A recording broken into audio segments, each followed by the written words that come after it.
What's going on, everybody? Boy, do we have a banger for you today. A bop, as the kids say. The Trolling Stones have given this episode 5 stars and said, "It's one for the ages, baby." Today we have Kristen Brancaccio, a wonderful human being. Kristen is incredibly driven. She's an insanely talented actress, having starred in Project Greenlight, Day One, and Mockingjay Burn.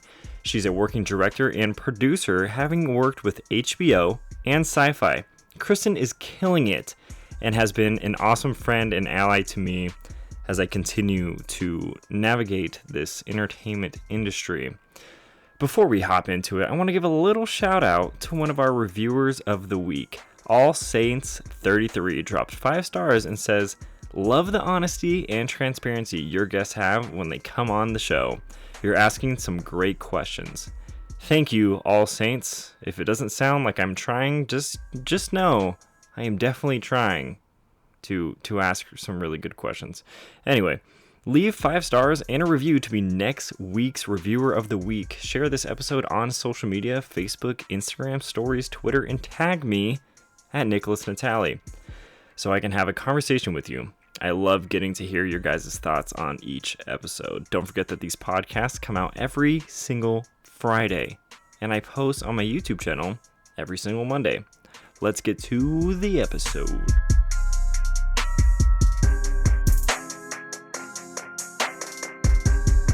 Hello and welcome. It is a beautiful, overcast-ish day in Santa Monica.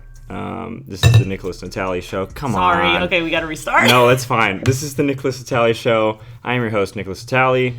Each week, I meet with individuals that have found life hacks or strategies to live a more fulfilling life.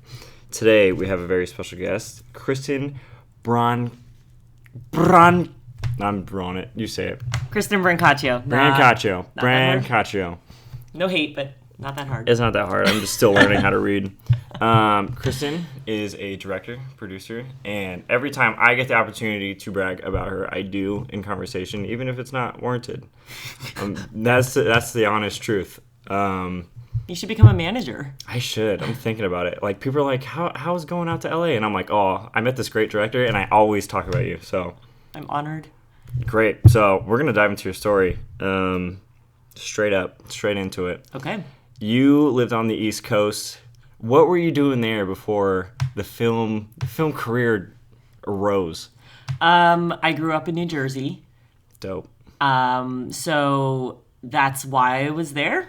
Didn't really have a choice. My parents are both from New Jersey. We lived in Colorado for a few years, but returned to the East Coast. So interestingly, I grew up an hour outside New York, but never went into the city. Why I grew up in a very, my parents were not city people. We grew up in a very rural area. Lots of cows, trees. Like, I remember in middle school, my gym teacher got bit by a goat during class because the school was next to a farm. Wow. So it's like, that's the sort that's yeah. What did he do to it? So he was yelling at some of the girls for petting the animals, and then he went over and the goat bit him. This is how you pet an animal. Let me show you.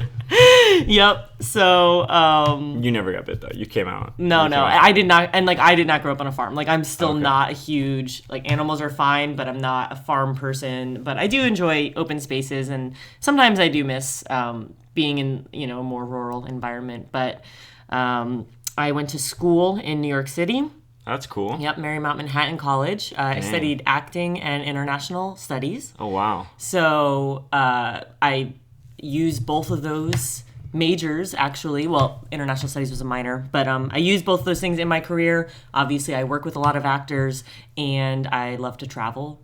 So great. Yep, using my what I studied in school, and moved to Los Angeles 5 or 6 years ago now. Dang. Yep. So what spun up the desire to bounce out and head to LA? Because you can act in New York, right? Like, there's resources there. Absolutely. I was really always more of a film person, and New York has a fantastic theater scene, and I just realized theater was not for me. It's fun. I love being in theater. I love working on theater productions, but the money just isn't there. Yeah. Even when you've quote unquote made it, so often shows, close all the time, even huge shows. And I just felt like I've also always really loved, in particular, the digital space. So YouTube, I've been watching YouTube since 2006, 2007, like following my favorite YouTubers, always wanted to work with my do what they were doing. And that's really film and more TV that's in that bubble as opposed to theater. So I was really fortunate to have an internship at YouTube in college. Oh, what? Yeah, you don't know this whole story? No, I did not. Hit me. Man, okay, so because I was studying acting, I was on what's called Actors Access, which any actor listening will know exactly what that is. Small projects will post their breakdowns there, and you can submit. And so I noticed a breakdown for Hermione in a Harry Potter parody by one of my favorite YouTube channels at the time, The Key of Awesome. And so I submitted and explained, hey, first of all, I know who you guys are. I love your channel. And also I am the human embodiment of Hermione. That's right. So I sent them my YouTube channel because I was making YouTube videos at that point, and they just called me up, brought me on, and I heard the director mention they needed an intern. And so right here. What? Yes. Right here? I aggressively followed up on that for about a month. Just emailed him 3 times a week. Perfect. Finally, he called me in for the interview. I got the job. And then at that same time, they were, becoming affiliated with YouTube. And so through that, I also became an independent contractor at YouTube and Google. So I was making cool YouTube videos, but then also working for YouTube directly and learning what it meant to be a YouTuber, to create content. I remember I did research on the first YouTube creator handbook. Oh my gosh. I know. Which feels so long ago, but it's, not 10 years, not even 10 years. Probably, was this 2012, 2013? So not long ago at all, but YouTube was still kind of figuring out, how do you make a successful channel? Why are some people successful? What are best practices? And so I got to research the top 20,000 YouTube channels at the time, which was pretty much, that's all there was. Yeah. And so anyway, it was a dream come true because I was so interested in YouTube and getting to work with these YouTube creators that I'd been following for years, and it was so cool. Dang, that's awesome. That's funny that you say that because I actually took a class at YouTube called channel building. I wonder if something you did was inspired in that handbook that I had to go through. It's very possible that I maybe laid the groundwork. Yeah, probably. What was the most rewarding part about that, or most rewarding project, I guess? Well, I think honestly the best, what came out of that was probably the best thing for me in my career was after working there for a few years, maybe about a year, I kind of pitched them this idea. I was I've been the intern, quote unquote. I've been doing this for a while. Could I have access to your cameras and equipment and make my own stuff? Wow, what a power play. Good for you. And they agreed. They were yeah, as long as we don't care, sure. And so I made, that's awesome. Yeah. So for a little while, I was making a series called The Intern Diaries, which is still online. You can see it. I would love to. Yeah. For their second channel. So the Key of Awesome's second channel was just called Awesome. And so I made a little series for them. And, I was writing, I was directing, I was grabbing people just as they were in the office, oh, hey, can you just record this quick little scene with me or whatever? And of course, everyone's happy to do it. They're we don't really understand what you're doing, but we're game. Go for it. Yeah. And did you have formal training in those areas prior? What do you imagine formal training would be? I don't know. I'm curious. Because, you think of film school, you think they teach you how to direct, they teach you how to do the camera, they teach you how to do that stuff. And if you went to school for acting and international studies, are there transferable skills, or were you just running and gunning, figuring it out? I was running and gunning, figuring it out, begging other people to just hold the camera for me. Really, I had no... now that I work full-time in film and television, I kind of laugh at how we made content back then because we just had no concept of how a normal film set was run. Yeah. And there's something kind of great about that where though we were, Key of Awesome was one of the biggest channels, we were still just kind of very DIY. Yeah. Just hey, who can do this? Who can do that? The guys that started that channel and ran it were all writers, all comedy writers, and really accomplished in that field. And so the content we were making was really high quality in the sense that it was really creative, really smart, well written, well acted. But, from a production standpoint, we were just like... Going for it. I mean, what else do you need to do besides turn on the camera? So. Exactly. That's a good point, too, because I think... Now that I've been on some of the bigger sets, thank you, part of me kind of misses that aspect of just running a gun. Like some of my favorite videos that I've ever made, like as soon as I got a phone that had a camera, I was making videos, and those were just so funny because they're so pure. It was about the idea and just capturing it. And yeah, I mean, production is great and all that stuff, but there's something to say about just being straight up creative, bare bones. Absolutely. I mean, my favorite project, like if you're like, what is the thing you're most proudest of? Like, what are you proudest of? I don't know if that grammar was correct. I would still say the first project I ever made, which was my senior year of high school. I was in a video class, which I initially took for the Easy A. Nice. Just lo and behold. Yeah.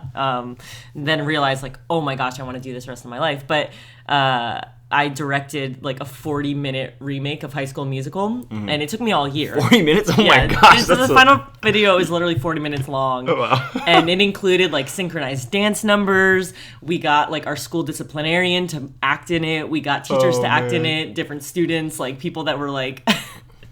had zero interest in acting. We, managed to get them to act, and it was definitely a collaborative process. I mean, everyone in my class was a part of it, but I was the one that kind of developed the script and then was the driving force. Being like, we have to make this happen. Yeah. We have to do it. So I remember skipping gym class every day to work on it. Oh no. Yeah, no, but it was cool. I forget who my gym teacher was, but I would just kind of poke my head in, wave, say, hey, I got a movie to make. Exactly. Can't be here. Exactly. That's pretty cool. So then YouTube was in New Jersey area. Also, you don't have an accent? What's up with that? Yeah, I don't know. People are always surprised when I say I'm from New Jersey, but for whatever reason, I think just because I'm from an area of New Jersey no one acknowledges or knows about. Right. I don't really have a New Jersey accent. But no, so that was in high school, and then when I moved to New York is when I worked for YouTube. Right, and then, so post-YouTube, what's next? How'd you get out of there? Because if you're loving life and everything's going great and they're letting you use all their gear and just play around, what made you want to... Well, I mean, else. I graduated college. I graduated college, and I remember having a conversation with them where it, based off the conversation, it was like, there's not really a full-time opportunity here, and I knew that I wanted to be creating content. Heck yeah. So I also felt like I did probably like 7 or 8 internships in New York. I mean, I was constantly working several jobs at once and doing a bunch of internships and just in different areas. Like I had interned with casting, I'd interned at a modeling agency, cool. Obviously YouTube, different production company. So I knew I wanted to work in film, and I was like, if I don't leave now, what if I don't want to get stuck here and then be regretting that I never moved to LA. Yeah, 100%. Oh, so that was a desire of yours for a while? Yeah, my senior year, more and more, I just felt like a lot of YouTubers, like pretty much all the other channels that I had worked with or knew were leaving New York. To go to LA. Most of them LA. Nice. And so I was like, this is where everyone is going. That's like kind of the mecca. I mean, there's a great scene in New York as well, but I just felt like if I really want to work in film and television, I've got to go to Los Angeles, and I was right. And then boom. So walk me through the transition. You're fresh out of college, moving cross country. Mm-hmm. Do you know people here? Do you have a place to stay? Do you? No and no. How do you? Not really. So I had a friend from college who had moved out here. His family was from here, so I lived in his aunt's attic for my first few weeks. Attic. Yeah, oh my gosh. Just empty attic and an air mattress. Oh man. Yeah, and then but it was like exactly what I needed. I didn't care at all. Like I still I mean. I live a simple life. I really don't need much, and I've always been that way. So, slept on the air mattress for a few weeks. Found a spot that was like I could afford. Mm-hmm. Stayed there for a month, and then found another spot that was a little more viable that I also could afford. I mean, I was just renting rooms out of houses or and how are you whatever I could find. Earning currency? How was the money flow coming? So I'd saved up a little bit, Okay. enough that I knew I didn't need to work for like my first 2 months. Oh, nice. Get your feet wet. Yeah. Yeah. So I had, right before I left, actually the week before I left for LA, I was in a video for The Key of Awesome, which was a Lorde parody. Oh, nice. Which is like my internet claim to fame. Heck yeah. But that, it paid well, Yeah. and so that was kind of, I was like, cool, I can live off of this. Catalyst. I can make this stretch. Yeah. I can make this stretch for a couple weeks. And so, I mean, but honestly, people keep asking like, what was your plan? And legitimately, my answer is, my plan was I was going to move to LA and be successful immediately. That was my plan. I was like, I don't really know how that looks or what that's going to be like, but we're gonna make it. It's gonna happen. It's gonna happen. Yeah. Because of the passion you had for the. Yeah, I just felt like I had that quality that I think a lot of people who move to LA have to have, which is like I was a little delusional. Yeah. Overly optimistic. Yeah. And confident that I would not experience the same defeat or the same setbacks that everyone else experienced for whatever reason. Yeah. And it is delusional, but you kind of need that delusion, I think, otherwise you'd never move here. Yeah. Like if anyone knew the reality of what it's like being out here and like working out here, you would never want to move. You'd be like, But it's I'm a little pessimistic sometimes, but I love living here. I mean, I love my life. So... But yeah, it's definitely had its ups and downs. Then what is the reality of living here? I mean, the reality is it's a long haul, right? Yeah. No one becomes successful overnight. And you can hear that a million times, but it's not until you actually live it that you realize, like, it's going to take 10 years of hard work to it's going to take 10 years of hard work to get to a place that feels like overnight success. Yeah. And, there are going to be times that you don't... I mean, there's definitely been times I'm like, I don't know where the next check is coming from. I don't know how I am going to live for the next month out here or the next 6 months. And that's when I call my mom, and I'm usually really upset. And she reminds me that, like, we've been here before. Yeah. So it's always managed to work out one way or another. I think another thing that people know but don't fully understand until you move out here is it is a business, right? And people tell you, especially in acting school, like there's even a class, business for actors. Mm-hmm. And they tell you again and again, like the industry is a business. Like it's not just creative. Like you have to understand business. And you're like, oh, cool. Yeah, I get it. I love business. Business is great. Love business. Yeah. Big fan. But the reality is like, do you know the first thing about starting your own business? Do you understand what it's like to run a business? Like, no, of course not. We're creative. Yeah. I encourage people interested in the industry. I'm like, take a business class. Yeah. That's not related to the industry. Just learn what it's like to actually run a business.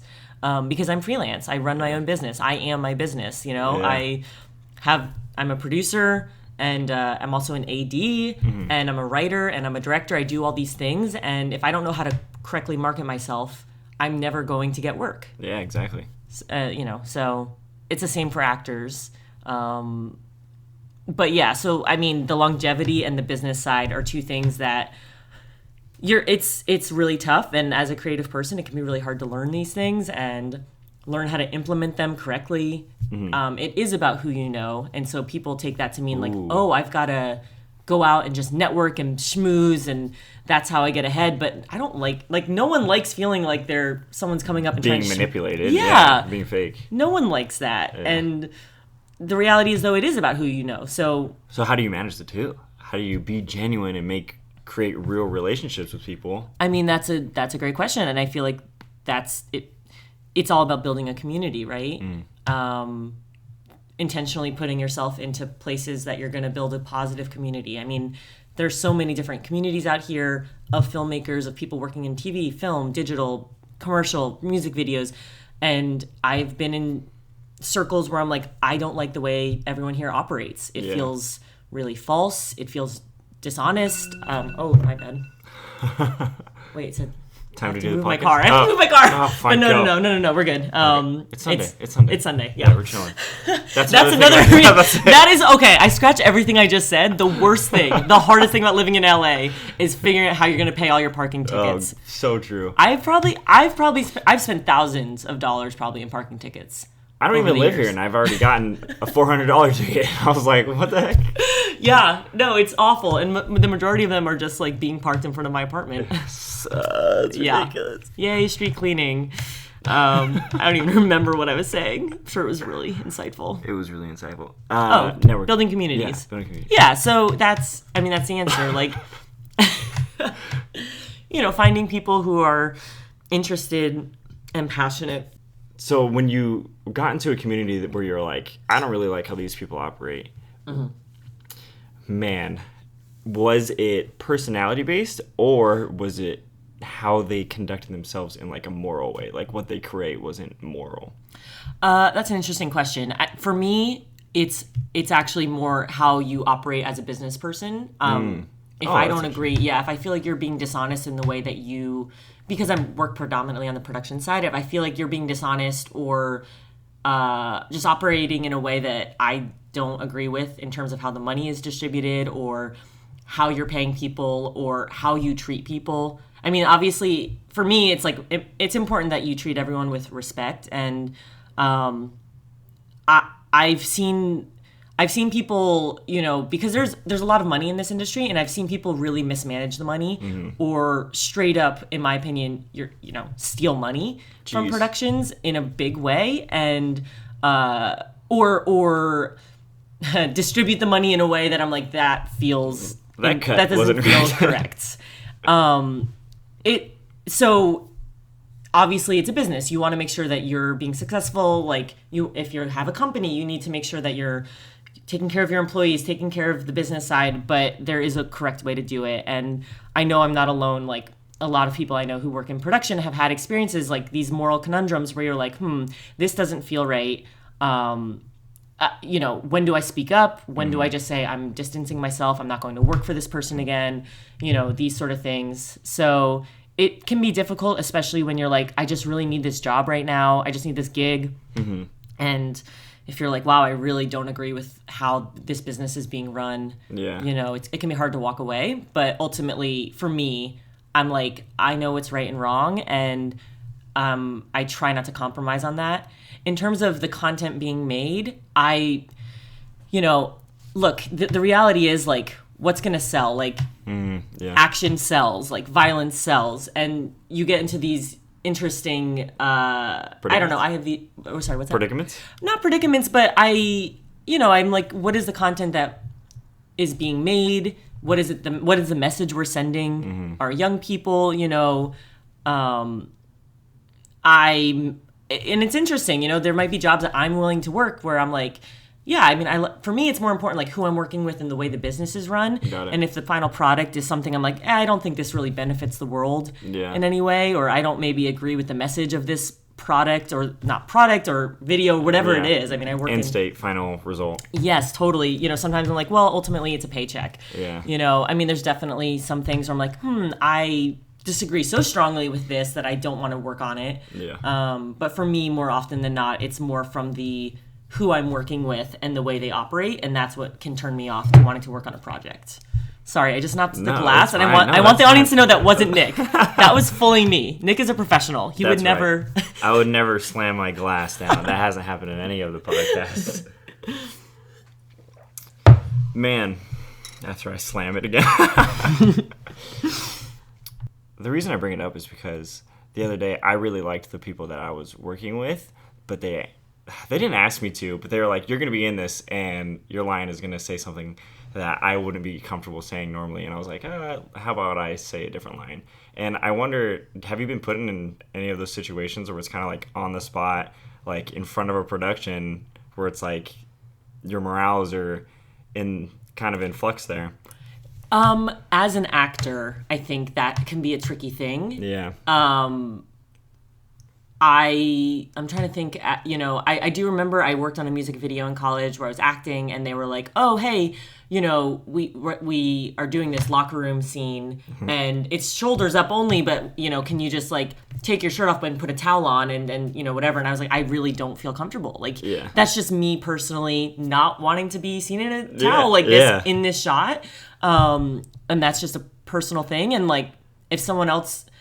Again, it's just how I was comfortable at that time being an insecure 21-year-old and being like, no, I don't want, I'm not totally confident in how I look right now and whatever. I think as an actor, you definitely have that struggle more. And I think also being an actor is so tough. I've been there, and so I empathize, and I try to be, sensitive and like aware of like, actors get the short end of the stick because they have to be the face of whatever the writer wrote for them. Yeah. And it could be bad writing, and they have to own it. And it's like, it could be bad writing. Like, guess who gets the fallout when it's bad writing? Like the actor, or when it's a bad product, or by bad product, I mean like the end result is like, oh, this movie was terrible or whatever. Yeah.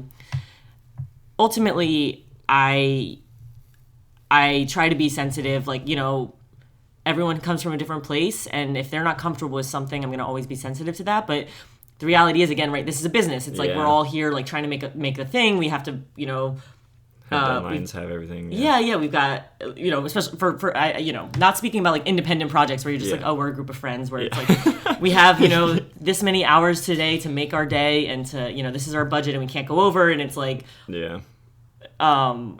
once they agree to do it already, they're locked in. It can be definitely be frustrating if you're like, oh, well, this was in the contract, or this was agreed upon, and now you're saying you don't feel comfortable, you don't want to do this. So I think there's like a way to stick to your morals, your own moral code, and be professional about it, where it's like, if you're not comfortable, again, like in that situation back in college, like I didn't realize what the scene was. I just didn't know, we hadn't discussed that scene before.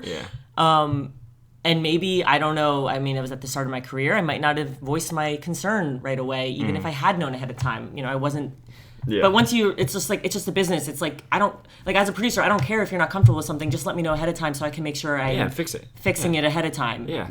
Finding a solution, whether that's hiring someone else, unfortunately, or getting a stand-in, or, whatever it is. But I think as producers and like as someone who works in production, we have the responsibility to make sure that the actors are always aware of what's going to happen and what the job is. Even for something that you might be like, oh, you need to kiss this person. For some actors, like that might be a big deal. They might not want to kiss someone.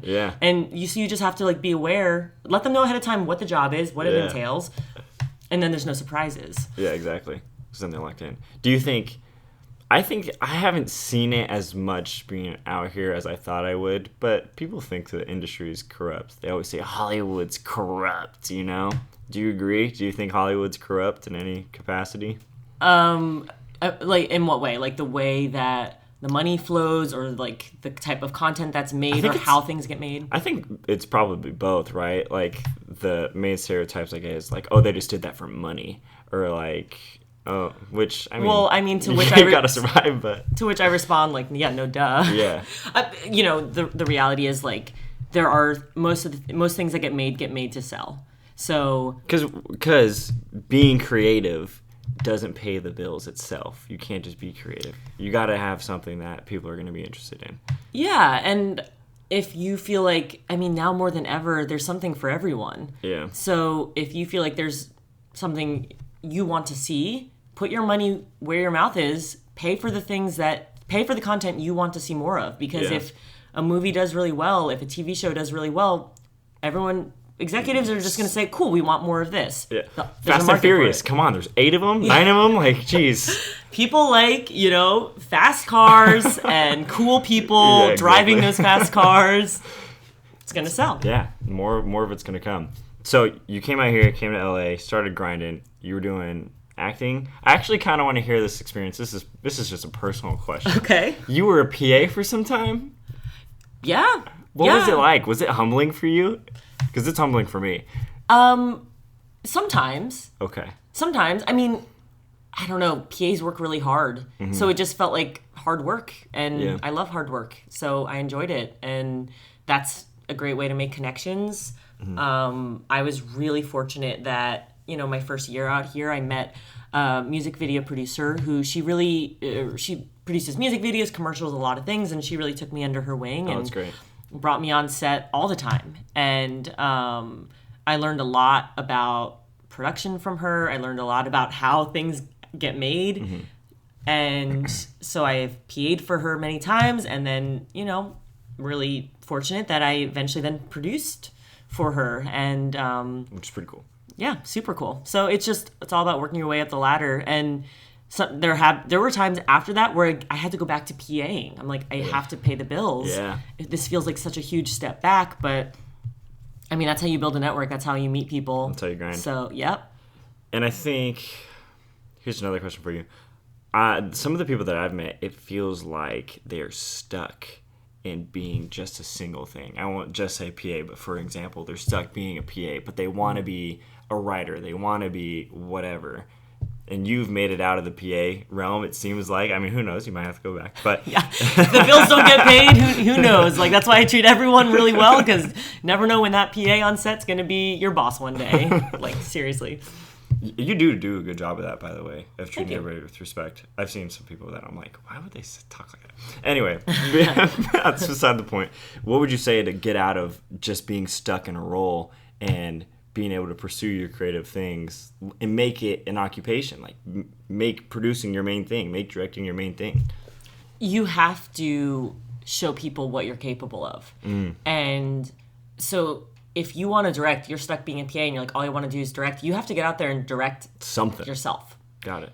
Because telling people, oh, I'm also a writer. Oh, I'm also a director. Oh, I'm also an actor. It doesn't really mean anything until I can see it. Yeah. Again, it goes back to understanding this is a business. And if I'm a producer and I'm looking for a director for, for example, for a commercial, I'm going to go to people who I know can do the job because there's a lot of money on the line. Yeah. You telling me, oh, I also direct, but you don't have anything to back that up. Like, you might be brilliant, but I need to be able to pitch you to the client. I need to be able to show that you are capable. Yeah. So getting out there, I mean, every directing job I've gotten has been because I have a body of work to back it up, most of which is stuff I produce myself, I wrote, produced myself. So, and it goes back to what you were saying earlier where, it's so often you lose the fun of it all. And like, that is your opportunity to just still have fun. Just create something that's just for you, that's just for your friends, that's just for the internet, whatever.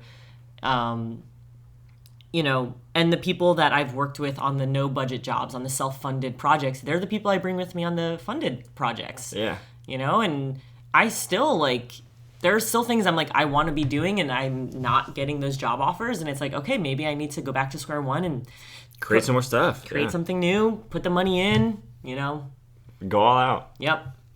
You've never really made it. It's like the number one thing. Like, at every level, like, everyone you talk to, like, still feels like, oh, there's just something more I want to do. Like, I'm still not totally thrilled with where I'm at. Yeah. So. Do you think you'll reach a point of, like, is there an end state for you? Or is it always just going up and up and up? I think it's honestly going up and up and up. But my mindset has changed a lot in the past 5 years where it's less of a hunger, it's less of like a desperate hunger for the next thing because I am content. Like, if worst came to worst, they were like, this is as far as you get and I'm still able to make a living, like, okay, I'm fulfilled in other areas of my life, that it's not the end of the world, but I'm still not satisfied with where I am, and I probably will never be because that's just my personality type. Yeah. But what can really destroy a person is I don't know. I think there's just a difference between being content and being, satisfied. Like, I'm ultimately content with my friends, with my family, with like the things in life that I think really matter. Most valuable, yeah. And so the fact that I'm not maybe as content in my career is okay. Yeah.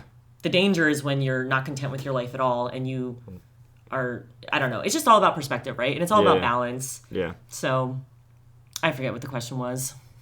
That's a good answer. Whatever the question was, there's my answer. We'll step back and we'll make it more about your career again. Okay. You ended up doing a project with or for HBO. How did that come to be? Because that's a pretty big deal too, right? HBO's got a pretty big name. Yeah. So I was on a show called Project Greenlight. It's a directing competition, and so that long story, but I mean, just to give people listening who I assume are also kind of filmmakers and want to know all like the backstory of things, like. basically, when I first moved out here, I collaborated with someone I'd met through YouTube, like another creator. Man, I love hearing that. That's awesome. Yeah. And so we had made a Hunger Games fan film. Right. And that didn't do particularly well, and we put it out there and we ran a Kickstarter, and it was just good fun. And then when I heard about Project Greenlight, I reached out to that creator and I said, can we team up again and make a short for this competition? Yeah. So we threw together the short film. It's called Day One, in a week, and we submitted it, and it got through every round, and ultimately we were on the show. And that's awesome. Well, that's crazy. Yeah, and I mean, we literally threw it together in a week. Like, I wrote the script. I heard about the competition. I quickly wrote a script. I sent it over. He had a really nice camera, and he was a DP in addition to directing. So we co-directed together, and I acted. So it was I think there's 5 people that worked on the production of that project. Wow. There's 5 of us. So we just went out in the desert. And so we made this short film, and it made it through all the different rounds, and we had to make other films, and it was this whole long process. But basically, we became like top 10, and that was my first ever pitch meeting. Was walking into the room with Matt Damon, Ben Affleck, Len Amato, head of HBO Films, Effie Brown, very accomplished producer, and like a ton of other people, and it was all filmed, and there was like all gonna be on friggin' TV. Jeez. So I was baptized by fire. Oh man, yeah. And pretty much no pitch meeting can scare me after that. Yeah, that was your first one ever? Yeah. Oh my gosh. Yeah, it was my first year in LA. I couldn't believe it. I was like, wow, people say it's so hard to make it in this industry, and here I am with like Matt Damon and Ben Affleck and all them. But no, it was a really good experience, and I acted in Day One, and I remember Matt Damon being like, wow, you're actually a really good actor. And I was like, wow. Oh my God, thank you. What a compliment. So much. It's like, do you want to hang out later? Yeah. Do you want to be friends? Yeah. No. So it was a really great experience. And definitely, honestly, I think more than anything, it just was like the one thing to give me confidence and validate me as like a filmmaker and creative person.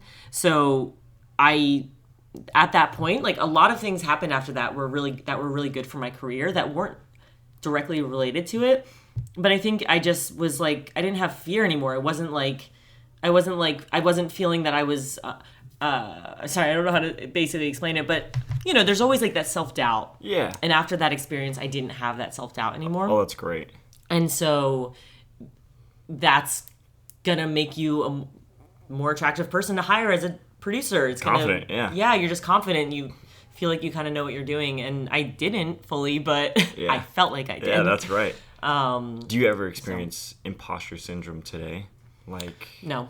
That's great. Yeah, I don't. I just feel like I finally have enough experience under my belt to know where my limitations are. Yeah. And to also know where I feel confident in something, and if I do have limitations in an area, I know enough people that I can ask someone else to jump in, do the job for me. Yeah.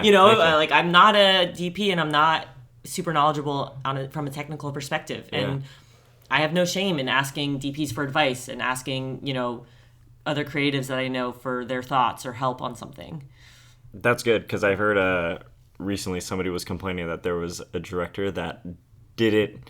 From what the person was telling me, they didn't know enough about anything, and they were just too prideful to admit it. So they were just trying to do everything, but they didn't know how to do anything. And it's like, just let it go. Hire someone else. I feel like it's probably better to put your pride away and say, I don't understand this. Explain it to me, and then I'll try. Or I don't understand this. Do it for me.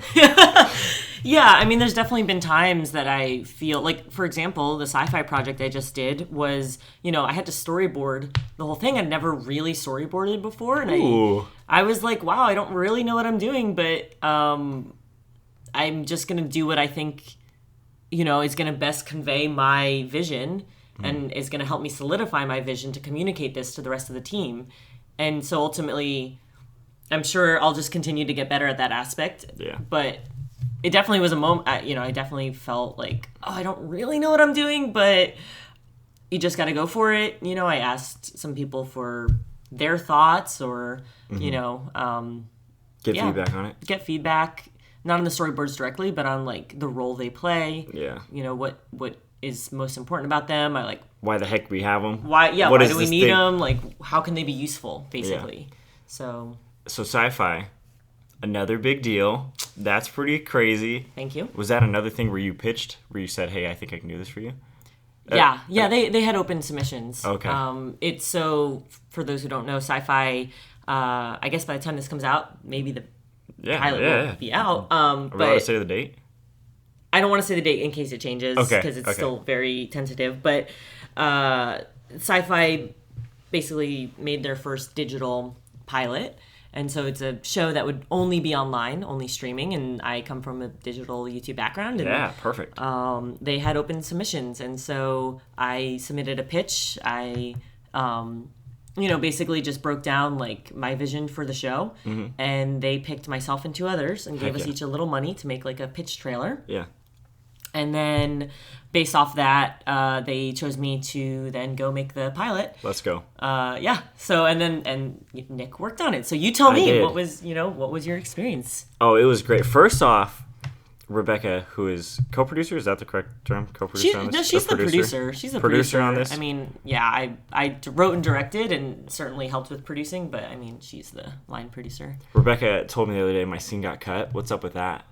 Oh, What's going on? You want to come on my podcast and talk about this? I totally forgot. Great, thanks. Welcome to Hollywood. Literally welcome to Hollywood. Yeah, I'm so sorry your shot got cut. R.I.P. Pour one out. R.I.P. Pour one out, and I'm so disappointed about that. It was not my call. No, it was great. It was a great experience. This is what I wanted to tell you. I had a very interesting moment on that set where it could have been pretty bad. I guess bad's not the right word. But anyway, the art department asked me to steam those curtains. I don't know if you remember this. And I was steaming those curtains. Never steamed curtains in my life, but I was steaming them so good. And so the steamer runs out of water, and I'm like, okay, cool. Turn it off. I go fill it up, doing whatever the other task is. Just regular water? Just regular water. Okay. I don't know how to use a steamer. Nobody told me, but I was going for it. And so it heats up. It's good to go again. And so I get back to work steaming this curtain, and this thing turns into a fire hose, just shooting water out of the end of it. And I'm just spraying these curtains with water, like literally like a hose. And I'm like freaking out, and it gets all over the ground.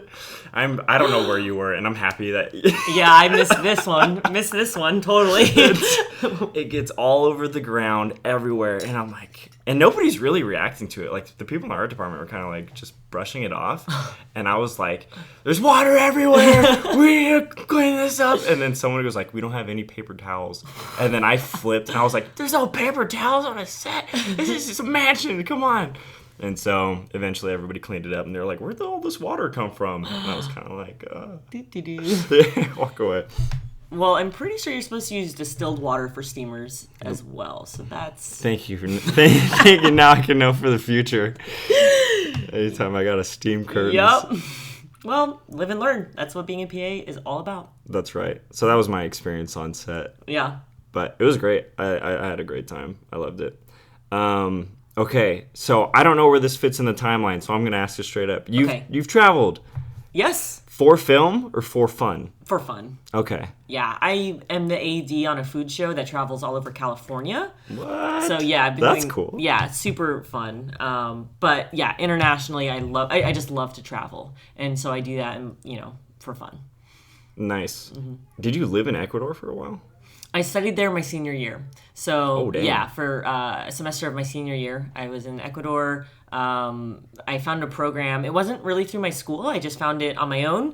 Actually, my dentist's daughter back in New Jersey had done this program and was like, "Oh, you should do it." And I wanted to learn Spanish, so... Do you know now? I mean... You did say it. I've seen you speak it a little bit. Yeah, it's a loaded question. Do I speak Spanish? Yes. Do I speak it well? No.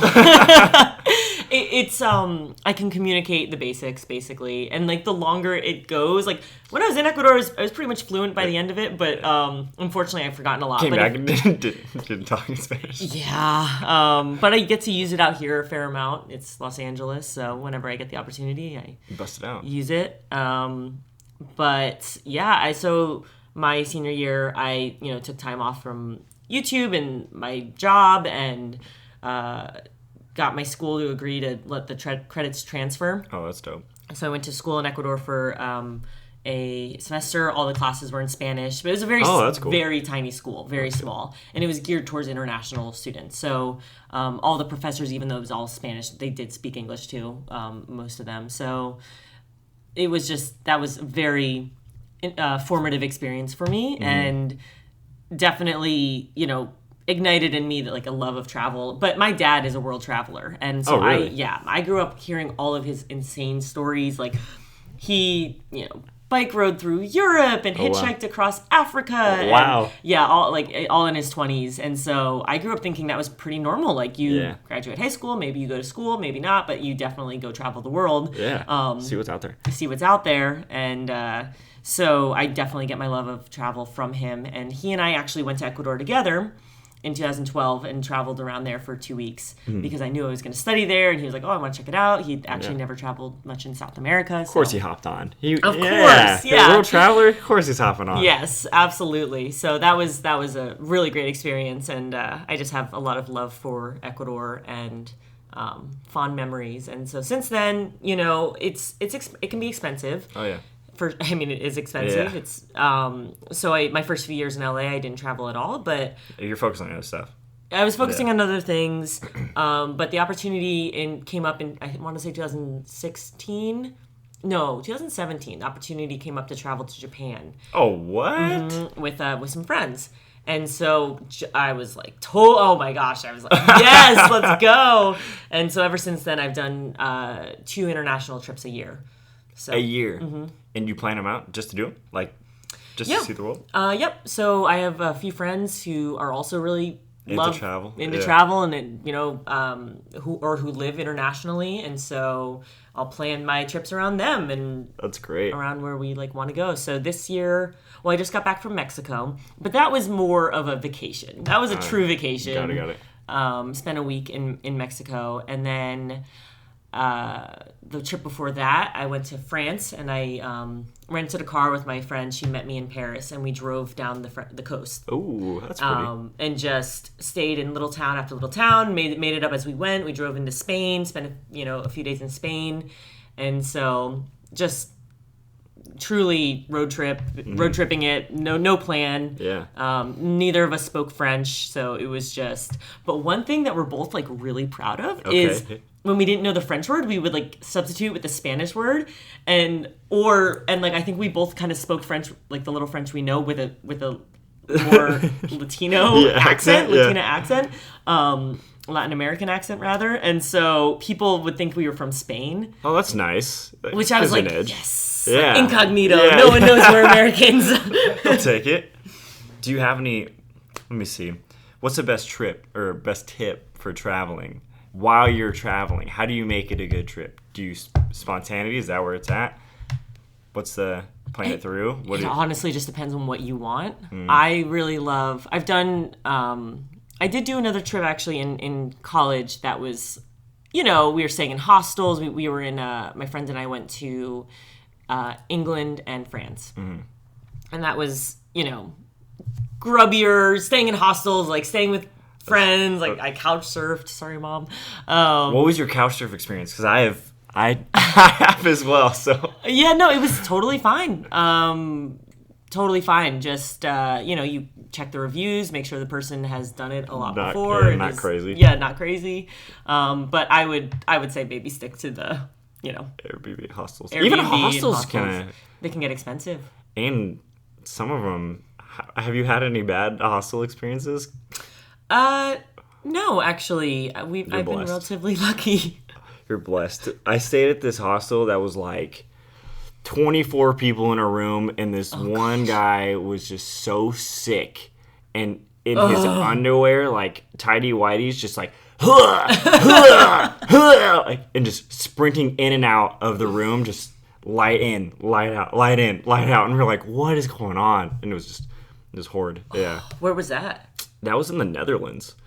Ooh, so tell me where have you traveled? Where are your favorite places to travel? Ooh, I've mainly just been in Europe, and and Africa once for 3 days. Where in Africa? Tangier, Morocco.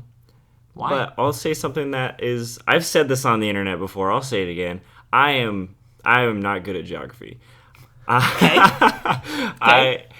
I only know geography after I've been to that place. I had no idea. This is going to sound so bad. I had no idea that Morocco was a country in Africa.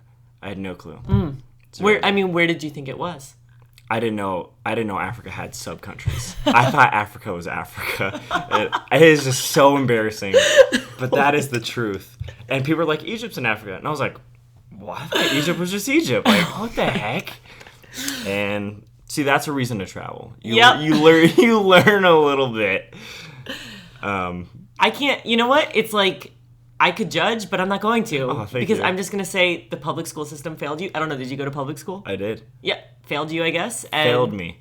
But you know what? You overcame. That's right. It's all the world, regardless. Talk about overcoming adversity. Yeah, that's pretty much it. I think my couch surfing experiences, like you, were pretty good. It was just more of like, you just don't know what you're getting into. Yeah. So like for the first 8 hours, you're kind of like on edge with that couch surfing person. And I think like everybody's being nice, but they don't mean like things that they say like, oh, come inside my apartment. Like that's a normal thing to say, but when you're traveling and you just met a person and you're in a foreign country, that's like red flag. I'm about to be murdered. I'm not going in there. They're like, yeah, just come inside the kitchen, like next to all these knives. You're like, oh, no, it's cool. But I guess that's just something you take with over time. Yeah, I wouldn't recommend it. I'm into true crime. Way more now than way more now than I was back then, and so it's like, yeah, it's not a risk I would take again, but it is what it is. And I was fine. It's all good. Yeah, it's all good now. I mean, looking back, you're always like, that was a little sketchy. But, yeah, it's like, what was I thinking? Oh, I was 21. I wasn't thinking. Yeah. Fair. But I am so happy I had those times of not thinking. I think those are the experiences that I hold on to the most, because now that I know better, I won't make that decision, and it's not going to be as fun, so you can still have fun. I mean, the way I travel now is like, I was talking to my friend about this because I travel with her a lot, and we both are just like, you know what, we're gonna pay the little extra to get an Airbnb. Yeah, it's just that's the stage I'm at. Yeah. We went to Mexico. We shelled out for a nice hotel. We were like, this place is rad. Let's go. It's a different experience. It's a whole new experience. It's a totally different experience, and I've done the grubby kind of backpacking travel, and I'm good to just now and kick it. Feel a little more relaxed. But it's all relative, right? People hear how I travel now. They're like, you don't plan it. You're just staying at random Airbnbs. The backup plan is always, we sleep in the car. That's always the backup plan. Yeah.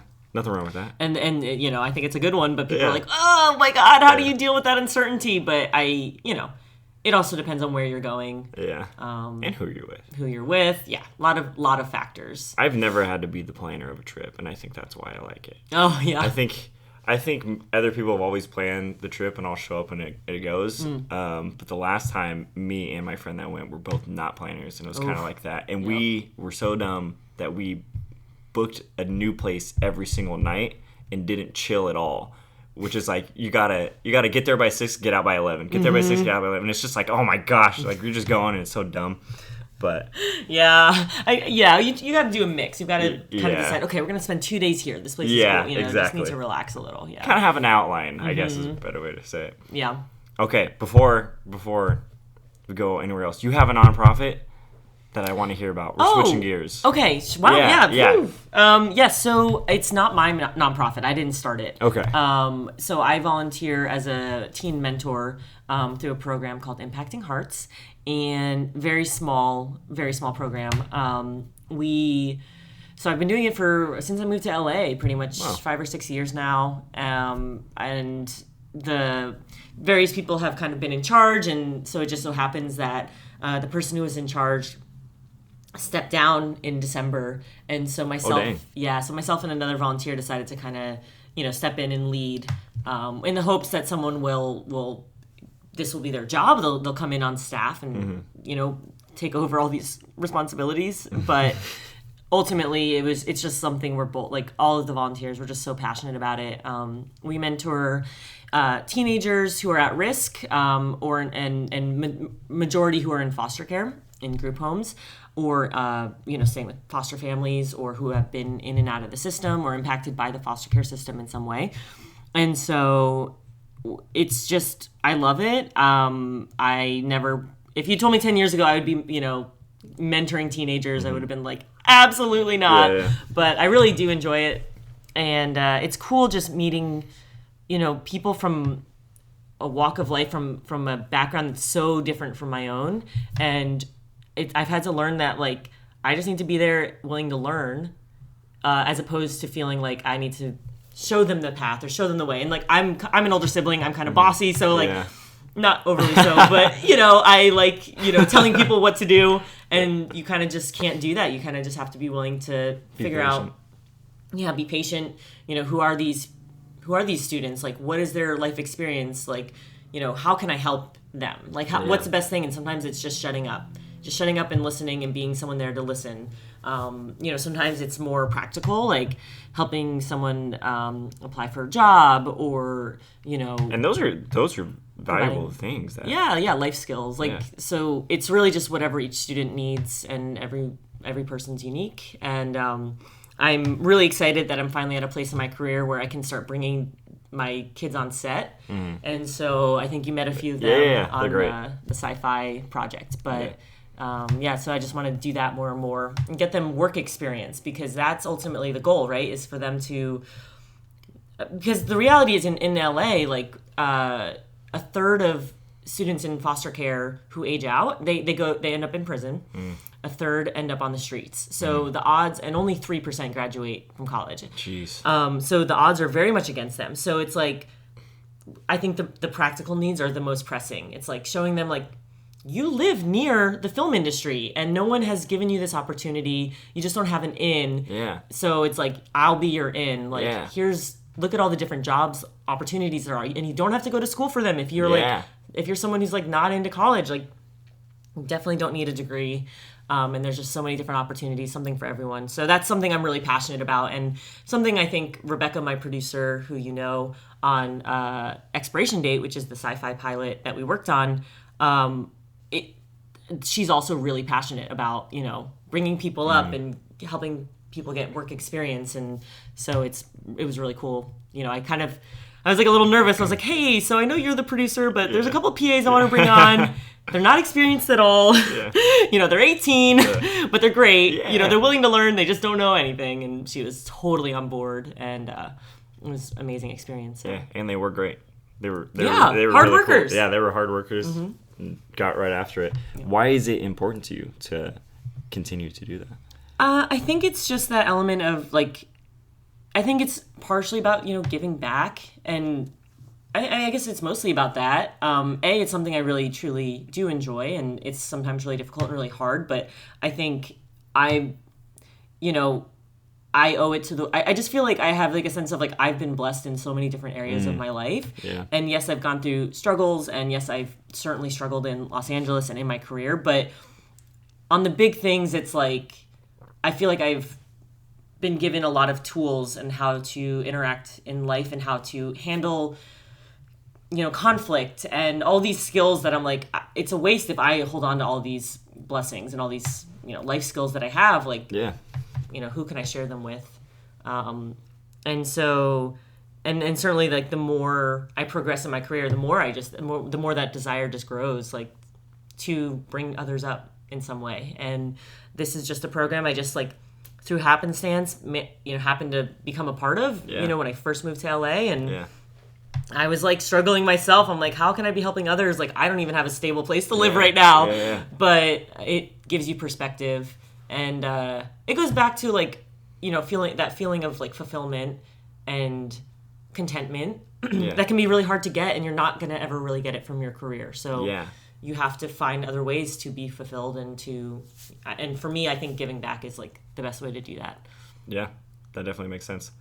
It's almost like, unless your career is in something where it's like a nonprofit where you're constantly giving back, you don't really get those. I mean, you get the day-to-day interactions, but you don't get a straight-up selfless opportunity to say, this is what you got to do to apply for a job. Like, you don't get those types of experiences. Yeah, you kind of have to really go after that. And, I mean, it also is really, I just think it's helped me, it's certainly helped me grow so much as a person. I feel like I just have so much more perspective on life, and I understand I just understand more about the world and about people who aren't like me, right? Yeah. Like who come from a different, totally other side of the country and different backgrounds. And I think that's just enriching. Like it's like for the same reason I love to travel. Yeah. I love to learn about new people, learn about new experiences. And so it's just that willingness to like get in the trenches, Yeah. you know, with students who maybe are struggling in different areas. And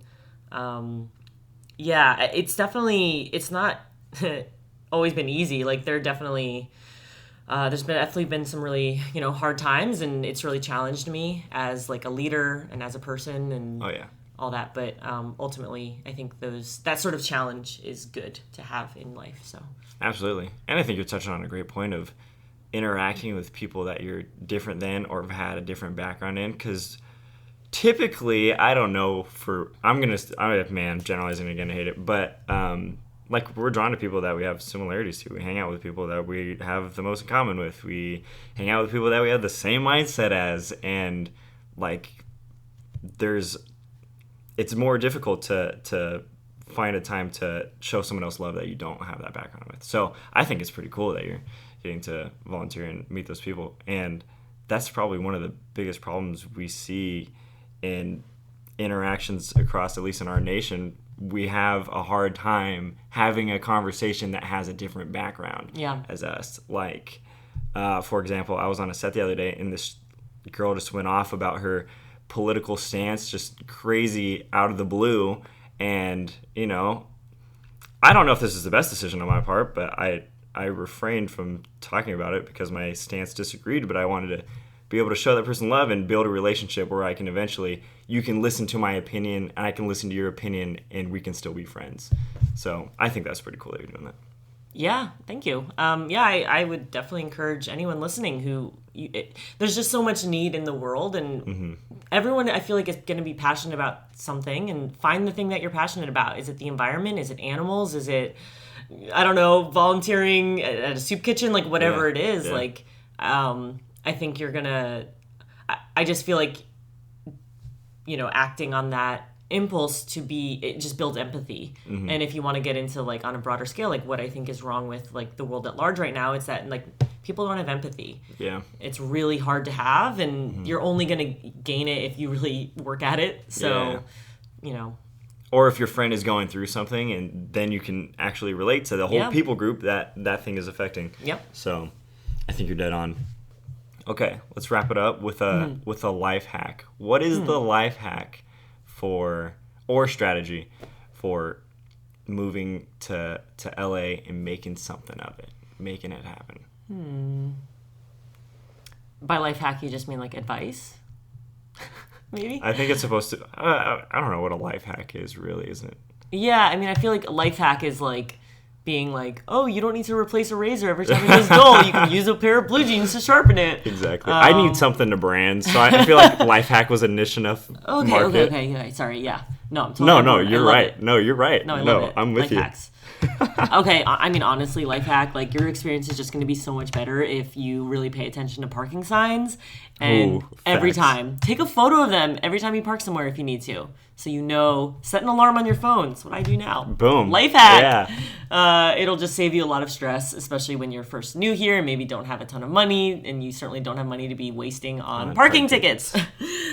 I guess from a more industry-related practical standpoint, I would say as soon as you move here, find a community. If you are religious, if you are a part of a sports group, clearly I'm not an athletic person, I'm like, I don't know, sport. If there's like a style of workout you're into, you know, yoga or CrossFit, like find a community of people who are like-minded, because the reality is like so many people work in the entertainment in LA, and even if that community has nothing to do with film, so you thought, I guarantee there's going to be people who also work in film, and you have something in common. You know that you know that's what building a community is all about. So that would be my life hack: is when you come out here, you know, find a community. And if you're like, well, I don't really have anything that I do or that I'm interested in, like, okay, great, now is your chance. Like, get into rock climbing, volunteer, you know, whatever it is.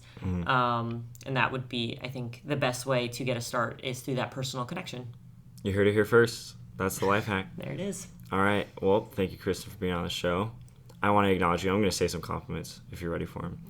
On a professional standpoint, I am really appreciative of you're very, like, you know exactly what you want. Like, you have a vision in mind and you execute it. And I really like how you interact with people. I think, like you said earlier, you try to treat everybody with respect, and that shows. Because everybody I talk to and I ask on set, I'm like, how do you know Kristen? They're like, oh, I love Kristen. And I think that's because you're honest with them, you're truthful, and you're kind to them. So I want to acknowledge you for that. So. Oh, thank you. I appreciate that. I want to acknowledge you. Oh, dang. For being someone who is so, you're optimistic to the point of being annoying. Wow, dang, I'm so sorry. No, I'm totally kidding. But my point is, like, I love how much positive, like, you're just, you know what you want, and you're just, like, because for those who don't know, the reason Nick and I connected is our mutual friend Rebecca connected us, and, you know, he hops on the phone, and, like, you were just so receptive to everything I said. Like, I can't tell you how many, because I work with teens, right? How many times do I give advice that they're just literally blow me off immediately? Like, and it's the same professionally. People, like, they just don't necessarily want to take the advice, but you took everything in that I was saying. You were so, like, your attitude was, like, so positive. I was like, wow, this is someone who I kind of don't want to join the industry because you're going to, like, get jaded. You get jaded like me. But I just have so much respect. Like, you've actually taken my advice. Like, my advice was get on set. Even if it's not paid, like, get on set, you know, however you can. And every time I've called you up, you've made the time to get out there. And, oh, heck yeah. You know, I think that's going to take you really far. So awesome. Good job. Thank you. Appreciate it. Where can we find you on the internet? Where can we find your stuff? My handle for, like, YouTube, Twitter, Instagram, everything is Kristen's Reality. So it's Kristen with a K. Nice. And an EN, because I'm a 10, not a tin. Ooh, I like that. That was fun. Okay, well, you heard it here first. Thanks. Thank you. Thanks, Nick. Bye.